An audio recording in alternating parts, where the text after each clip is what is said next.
Good morning बच्चों, मैं जितेंद्र कुमार शर्मा स्वागत करता हूं आपका आज की कक्षा में।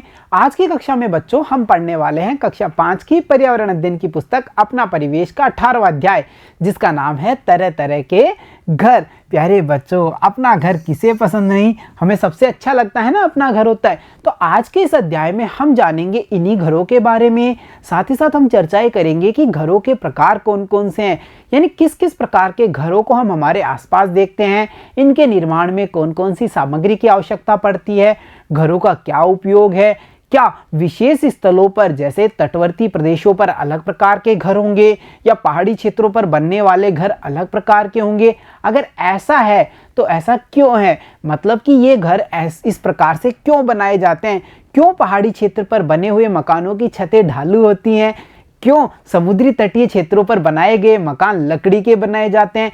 इन सब के बारे में बच्चों इस अध्याय में हम विस्तार से चर्चा करेंगे। तो चलो बच्चों पाठ को शुरू करते हैं और सबसे पहले हम जानते हैं घरों के प्रकार के बारे में, यानी कौन कौन से घरों के प्रकार हम हमारे आसपास देखते हैं, इनकी छतें या इनका निर्माण में जो सामग्री लगती है वो कौन कौन सी लगती है, उनके बारे में आज की कक्षा में हम चर्चा करेंगे। तो देखो बच्चों, घरों के प्रकार। सबसे पहले बच्चों हमें क्या करना है कि आपने आसपास के मकानों को देखो, यानी हमने हमारे आसपास के मकानों को देखा और ये पता किया कि जो अलग अलग प्रकार के हमारे आसपास मकान हैं वो अलग अलग प्रकार के हैं। कोई मकान कच्चा दिखाई दे रहा है, कोई मकान पक्का बनाया हुआ है। जैसा कि यहाँ इमेज में देखो, जब मैंने पता किया तो मेरे आसपास के जो मकान हैं वो कुछ इस प्रकार के थे, यानी कि जहाँ पर मैंने देखा कि कुछ मकान कच्चे बने हुए थे जिनमें मिट्टी का प्रयोग किया गया है, दिख रहा है ना चित्र संख्या 1 में। वहीं पर मैंने देखा कि कुछ मकान ऐसे भी थे जिन्हें बनाने के लिए ईंट, बजरी, सीमेंट आदि का प्रयोग किया गया है, यानी कि ये निर्माण में पक्के मकान थे। साथ ही साथ बच्चों जब मैंने और पता किया तो मुझे पता चला कि कुछ मकान एक मंजिला हैं, यानी कि जिनमें मंजिल एक ही है, जैसा कि चित्र संख्या 1 में यहाँ आप देख पा रहे हैं। इस मकान में हमें एक ही मंजिल दिख रही है, परंतु मैंने और पता किया तो मुझे पता चला कि कुछ मकान बहुमंजिला भी बने हुए हैं, जैसा कि चित्र संख्या 2 में। बच्चों इतने सारे अलग अलग प्रकार के मकानों का निर्माण क्यों किया जाता है, ऐसी क्या परिस्थिति होती है कि कहीं पर एक मंजिला इमारतें हमें देखने को मिलती हैं, कहीं पर हमें बहुमंजिला मकान देखने को मिलते हैं। इनके पीछे कौन कौन सी परिस्थितियां लागू होती हैं, इनको भी हम जानने की कोशिश करेंगे। साथ ही साथ देखो बच्चों, इन मकानों को बनाने में कई प्रकार की सामग्री की आवश्यकता रहती है, यानी जो अलग अलग प्रकार के मकानों को मैंने देखा तो मुझे पता चला कि इन्हें अलग अलग प्रकार की जो सामग्री है उसके द्वारा बनाया गया है। यानी ऐसा नहीं था कि सभी मकानों में या सभी प्रकार के मकानों में एक ही प्रकार की सामग्री का उपयोग किया गया हो, ऐसा बिल्कुल भी नहीं था।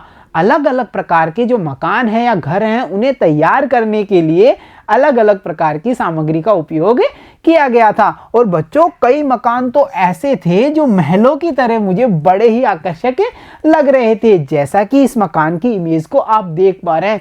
ये कितना आकर्षक लग रहा है, दिख रहा है ना जैसे कोई एक महल हो। यानी बच्चों आपने समझा, यहाँ तक के अध्याय से हमने क्या समझा, यहाँ तक के अध्याय से हम यह समझ पाए कि जो घर हैं उनके अलग अलग प्रकार होते हैं। साथ ही साथ हमने यह समझ बनाई कि अलग अलग प्रकार के मकानों को बनाने के लिए अलग अलग प्रकार की जो सामग्री है उसका उपयोग किया जाता है। कहीं पर मकान एक मंजिला होते हैं तो कहीं पर मकानें बहुमंजिला इमारतों के रूप में हमें दिखाई देते हैं। कहीं पर मकान कच्चे हैं तो कहीं पर मकान पक्के निर्माण किए जाते हैं। साथ ही साथ हमने यह भी जाना कि कुछ मकान हमें महलों की तरह आकर्षक भी लगते हैं। तो बच्चों जब हमने इतना सारी जानकारी प्राप्त की मकानों के बारे में, तो इन पर आधारित कुछ प्रश्नों को हल करने की कोशिश करते हैं और जिससे हमें और ज्ञान की प्राप्ति होगी। यानी सोचिए और बताइए में कुछ प्रश्नों को देखते हैं। तो देखो बच्चों, अपने आसपास के मकानों को देखिए और बताइए कि इन मकानों को बनाने में किस किस सामग्री का उपयोग हुआ है। यानी कि बच्चों हमें क्या करना है, इस प्रश्न में सबसे पहले हमें यह करना है कि हमारे आसपास के जो मकान हैं उनको देखना है और फिर यह पता करना है कि इनको बनाने में किस किस सामग्री का प्रयोग किया गया है। तो देखो जब मैंने ये कार्य किया तो मुझे क्या पता चला कि हमारे आसपास के मकानों में पत्थर, ईंट, मिट्टी, सीमेंट, लोहे की सरिया तथा लकड़ी आदि का उपयोग किया गया है इनको बनाने में। यानी कि यह वह कच्ची सामग्री या सहायक सामग्री है जिनके द्वारा मकानों का निर्माण मेरे आसपास किया गया है। तो चलो बच्चों अब बढ़ते हैं अगले प्रश्न पे। अगला प्रश्न है, ये सामग्री आपके यहाँ कहाँ कहाँ मिलती है? यानी बच्चों जो ये सामग्री है वो हमारे आसपास कहाँ कहाँ मिलेगी? जाहिर सी बात है, हम कह सकते हैं कि ये हमें बिल्डिंग मटेरियल की जो दुकान है उन पर बड़ी आसानी से उपलब्ध हो जाती है। यानी बिल्डिंग मटेरियल की दुकानें वह दुकान होती हैं जहाँ से हमें भवन निर्माण या किसी भी प्रकार के निर्माण में जो आवश्यक सामग्री होती है वो बड़ी आसानी से प्राप्त हो जाती है। तो हमने लिखा ये सामग्री हमें बिल्डिंग मटेरियल की दुकान से प्राप्त होती है। तो चलो अब बढ़ते हैं अगले प्रश्न पे। अगला प्रश्न है, इन मकानों की छतें किस प्रकार की हैं? यानी आपने मकानों को देखा, सहायक सामग्री का पता किया, तो अब यह बताइए कि इनकी जो छतें हैं वो किस प्रकार की हैं या कैसे बनाई गई हैं? तो हम कह सकते हैं कि इन मकानों की अधिकांश छतें आरसीसी की हैं। बच्चों आरसीसी क्या होती है? देखो, सबसे पहले नीचे फड़ या लकड़ी के फंटे लगाए जाते हैं, यानी कि एक छत का आकार कच्चा दिया जाता है। फिर उनके ऊपर लोहे के सरियों का जाल बिछाया जाता है। फिर रोड़ी, सीमेंट, बजरी का घोल या पेस्ट तैयार करके उसे उसके ऊपर बिछाया जाता है। और जब तक यह छत सूखती नहीं है, नीचे सहारे के लिए फंटे और बल्लियों का प्रयोग किया जाता है। फिर जब यह छत सूख जाती है तो बल्ली और फंटों को हटा दिया जाता है और तैयार होती है आरसीसी की छत। यानी जब मैंने पता किया कि इन मकानों की छतें कैसी हैं, तो मुझे पता चला कि जो मेरे आसपास के अधिकांश मकान हैं उनकी छतें आरसीसी से निर्मित की गई हैं। और साथ ही साथ मैंने देखा कि कुछ मकानों की छतें पत्थर की पट्टियों की भी हैं।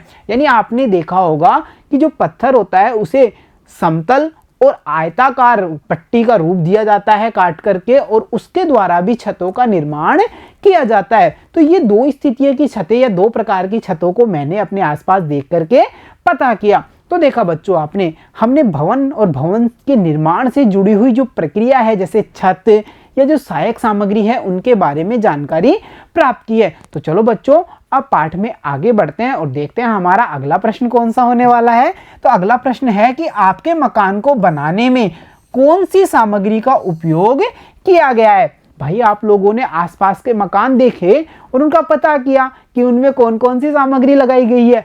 अब बारी है आप यह भी बताइए कि आपके मकान को बनाने के लिए कौन सी सामग्री का प्रयोग किया गया है। तो देखो बच्चों, जो मेरा मकान है, हमारा मकान है, उसे बनाने में पत्थर, ईंट, बजरी, सीमेंट, लोहे की सरिया या सरिया आदि का उपयोग किया गया है। तो देखो बच्चों, मैंने देख करके पता किया कि मेरे मकान के निर्माण के लिए कौन कौन सी सामग्री आवश्यक हुई थी या किस किस सामग्री का उपयोग किया गया था। वैसे ही आप भी अपने मकान को देखेंगे और पता करेंगे कि उसके निर्माण के लिए कौन कौन सी सामग्री का उपयोग किया गया है। तो चलो अब देखते हैं अगला प्रश्न। अगला प्रश्न है कि आपका मकान आपको सर्दी, गर्मी व बरसात से कैसे बचाता है? बच्चों ये तो बड़ा आसान प्रश्न है। जब भी हमें अधिक ठंड लगती है तो हम मकान के या कमरे के अंदर चले जाते हैं। जैसे अगर हम मकान के अंदर होते हैं तो हमें गर्मी का कम एहसास होता है, जबकि खुले में अगर सूर्य के नीचे हम बैठे गर्मी में तो हमें ज़्यादा गर्मी लगेगी। वैसे ही अगर बारिश होती है तो हम छतों के नीचे होते हैं तो हमें बारिश का तो पता ही नहीं चलता। यानी इस प्रश्न में हमसे यह पूछा है कि कैसे आपको सर्दी, गर्मी व बरसात से आपका मकान बचाता है। तो हम सरल शब्दों में यह कह सकते हैं कि हमारा मकान सर्दी, गर्मी व बरसात के प्रभाव को रोक करके हमें बचाता है। यानी इनका प्रभाव हम पर पड़ता ही नहीं है। जैसे बारिश आई, बारिश की बूंदों में हम भीगे ही नहीं क्योंकि हम तो छत के नीचे थे। तो हम सीधे सरल शब्दों में कह सकते हैं कि सर्दी हो चाहे गर्मी हो या बारिश हो, इनका जो प्रभाव है उसे रोक करके मकान हमें इन सभी से बचाता है। तो चलो बच्चों अब बढ़ते हैं अगले प्रश्न पे। और अगला प्रश्न है, आपके मकान में शुद्ध हवा व रोशनी की क्या सुविधाएं हैं? बच्चों मकान का निर्माण करते समय इन बातों का विशेष ध्यान रखा जाता है कि उसमें शुद्ध हवा और प्रकाश उचित रूप से आता और जाता रहे।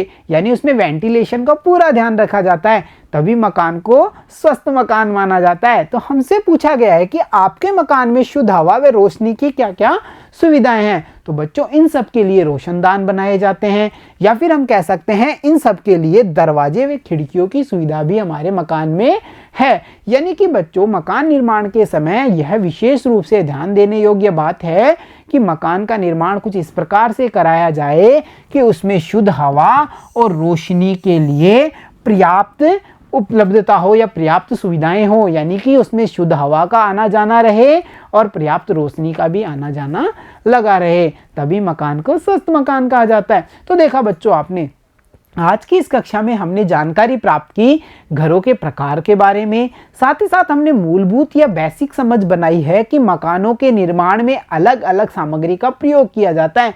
इसी कारण जो मकान है वो अलग अलग प्रकार के होते हैं। जैसे अगर मिट्टी और बालू या हम कह सकते हैं मिट्टी की ईंटों का प्रयोग किया गया है तो वो कच्चा मकान बनाया गया। अगर हमने सीमेंट, रोड़ी, बजरी, पत्थर, सरिये आदि का उपयोग करके मकान बनाया तो हमने पक्के मकान का निर्माण कर दिया। जहां हमें अधिक व्यक्तियों को एक ही छोटे स्थान पर रखना है तो हमने बहुमंजिला इमारतों का निर्माण कर दिया। और अगर हमें एक ही परिवार को रखना है और हमारे पास स्थान काफ़ी है तो हमने एक मंजिला भवन का निर्माण कर लिया है। तो प्यारे बच्चों आज की कक्षा में हमने चर्चा की घरों के प्रकार और सहायक सामग्री के बारे में। तो प्यारे बच्चों मिलता हूँ आपसे अगली कक्षा में, तब तक के लिए धन्यवाद बच्चों।